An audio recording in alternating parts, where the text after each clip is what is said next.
নমস্কাৰ পোনপ্ৰথমে ৰুহুল আমিন ব্লগছলৈ আপোনালোকক স্বাগতম জনাইছোঁ। আজি বিশ্ব পৰিৱেশ দিৱস চৰকাৰী নিৰ্দেশ অনুযায়ী ৰাতিপুৱা 7 বজাতে স্কুল আহি পালোঁ। বিশ্ব পৰিৱেশ দিৱস কেনেকৈ উদযাপন কৰোঁ আপোনালোকক দেখাই যাম। আপোনালোকে ভিডিঅ'টো শেষলৈকে চাই যাব। এইজন চকীদাৰ আহি পাইছে।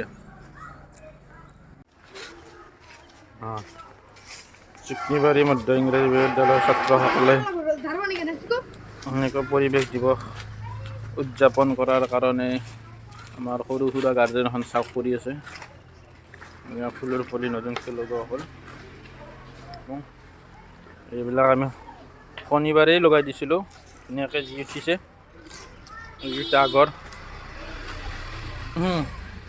আজিৰ কাৰণে অনা হ'ল আমাৰ এইখিনি আছে আৰু আছে ভিতৰত এনেকুৱা আৰু এয়া এটা ডাঙৰ ফুল। ঠিক আছে।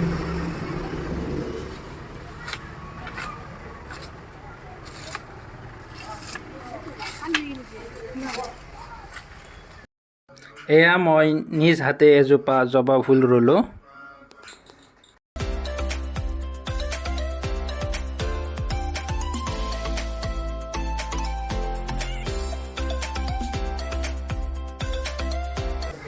আমাৰ প্ৰধান শিক্ষক ছাৰে আমাৰ পৰিৱেশ দিৱস উদযাপন কৰা হ'ব। তাৰ তালিকাখন বনাইছে। প্ৰিপাৰেশ্যন কৰা হৈছে। ইয়াতে মানে মিটিংখন হ'ব আমাৰ ছাত্ৰ ছাত্ৰীক লৈ। সালামটো নালাগে এনেকুৱা দে আমি আৰম্ভ কৰোঁ। জনগণ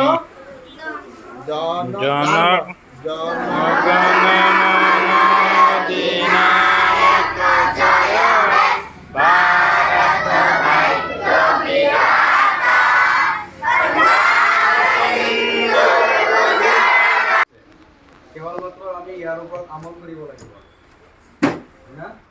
আমল কৰিব নাই তাৰমানে ইয়াৰ ওপৰত আমি কেৱলমাত্ৰ যত্ন ল'ব লাগে আৰু কাৰ্যকৰী কৰিব লাগে। কথা নকবা ঐ কথা নকবা অলপ শুনাচোন। কুইজ কম্পিটিশ্যন পৰিৱেশ দিৱস উপলক্ষে আমাৰ কুইজ কম্পিটিশ্যন এ দল লিখিছিলৰ দল পাৰবিনাৰ দল বি দল চি দল ডি দল আৰু শেষৰ দল এফ দল। অডিয়েন্স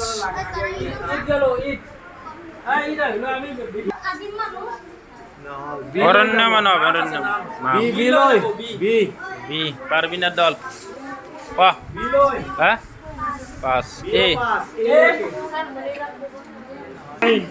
যাদৱ পায়েং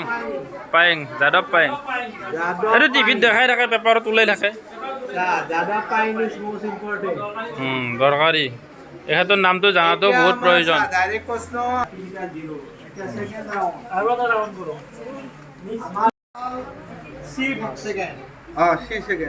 প্ৰথমটো বি।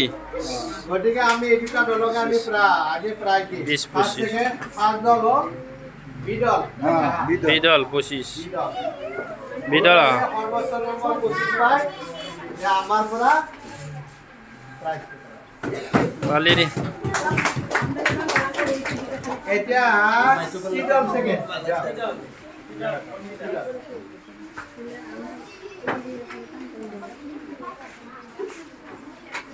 তাহলে দিবি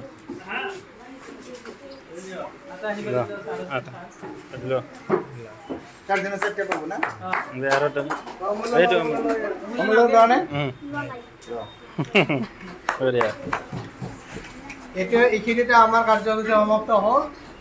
আৰু অহাকালিৰ পৰা আমাৰ বিদ্যালয় চৰকাৰী নিৰ্দেশনা মতে 7:30 পৰা বিদ্যালয়ত আহি পাব লাগিব আৰু 12টাত ছুটি হ'ব গৰমৰ কাৰণে।